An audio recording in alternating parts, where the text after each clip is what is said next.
and welcome to another video on the channel. Today we are wrapping up the month of April in my bullet journal. I want to start this video off by saying a huge sorry. I got a new arm for my phone and tablet to film on. I was hoping that that would help with the angles and everything, and whilst that did help, unfortunately, being that my desk is a standing desk so it can go up and down, it's not stable enough, and so you'll notice that there's a bit of shaking involved in this video, with it going at a higher speed than what was happening at the time in present, what would you say, not being sped up. It was really shaky, so thankfully with speeding the video up a little bit, it's helped some, but there is still a lot of shake to this video. I almost didn't want to post it, just because of the shaking, but this is footage that I wanted to share, so let's get into it. Let's look at what April was for me. As you can see, we're doing the usual filling in the favourite reads page, and for the first time in this year I couldn't decide between two books. In the end, I did think that Belladonna by Adeline Grace was slightly better than Everything for You by Chloe Leese, but only just. So on this page I put both books. I really loved both of them. They were amazing, both very different from one another. One is a gothic murder mystery / romance, and the other is a contemporary romance with disability rep. So, and it was also queer romance. So yeah, very different from each other. Loved both of them so much. Both were arcs, so that was really great. I really enjoyed this month. April was actually a really great month for 5-star. There were 8 of them in total, and I had a really good time. So aside from Belladonna and Everything for You, I also read Hook, Line and Sinker by Tessa Bailey. Loved it so much. The Queen of Nothing by Holly Black was the last book in the Folk of the Air series that I had been holding out on, and it was a 5-star read. I knew it would be, and I enjoyed every moment of it.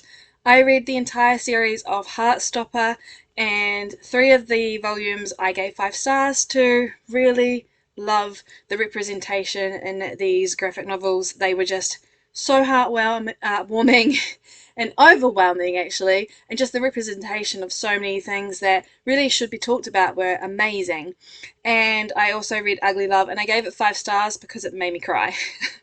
And I wasn't actually feeling like it was a 5-star read, and now looking back at it, I'm wondering if it was, but at the time, that's how I felt, so I'm going to stick with it.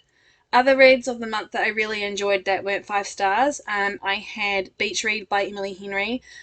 Loved that so much. These Violent Delights, I really enjoyed that. I really enjoyed, because I'm a historian, the history elements of Shanghai in the 1920s that she added in, 𝓘𝓽𝓮𝓮 added in, and it was really great. An author that is a friend of mine wrote an Arthurian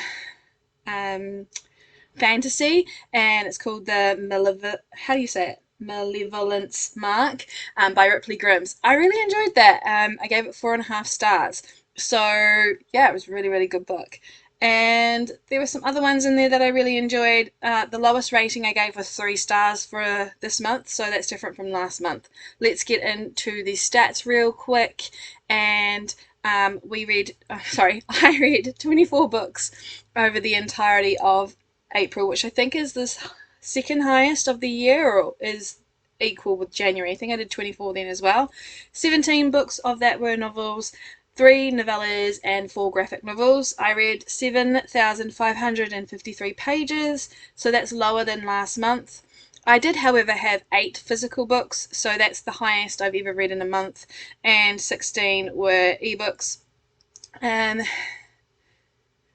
standalones, so that's quite low. Normally I have a lot more, but I was reading a lot of series over April, and 15 of them were series actually. And I had 1 DNF. I really didn't like the first book in the Orchid Valley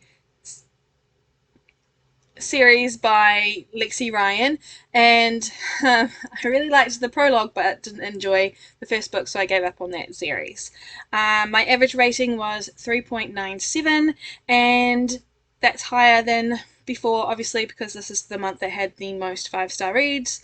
I had 9 contemporary romance reads, 10 fantasy, 4 graphic novels, 1 historical romance, and 10 books were adult, 3 were new adult, and 11 young adult.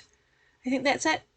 Oh, the star ratings also were 8 5-star ratings, 2 4.5-star ratings, 5 4-star ratings, 4 3.5-star ratings, and 5 3 stars.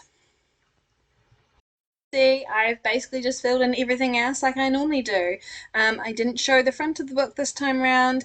I had nothing to add there. I was already up to date with that, but May has begun and I actually haven't filled in anything yet, so I better go off and do that really soon. As you can see, I'm adding in some of those books that I got for the month of April in the front here in the TBR owned section. I got 7 books this month. I was really happy, and also I got a hardcover version of these Hollow Vowels, which is my baby and I love it so much. My best friend brought that for me, so I'm really thrilled. And I was able to fill in 2 more books on the A to Z challenge by using that in sort of like brackets, because there was no way I was going to find anything for Q. Other than that, I think we are pretty much up to date now of filling in everything for the month. I am now ready to start in May. This is actually being voiced over on the 7th of May. I've only read 2 books and, well, completed 2 books. I'm really behind for once, so let's see how interesting May is going to get with me not reading as fast as I normally am. My motivation is low. I have a lot of things going at the moment that are keeping me from reading, and I'm really interested to see how a busy month will look when we get to the end of it to look at the stats. Thank you so much for joining me today. Once again, I'm really sorry for the fact that the video is shaky. I will not be using that stand again. I will go back to my old one, and I will hopefully be able to improve the filming and lighting as we continue on. Thank you so much for joining me on my journey. I hope that you're all doing well, and I will be back with a new video sometime very soon. Bye everyone.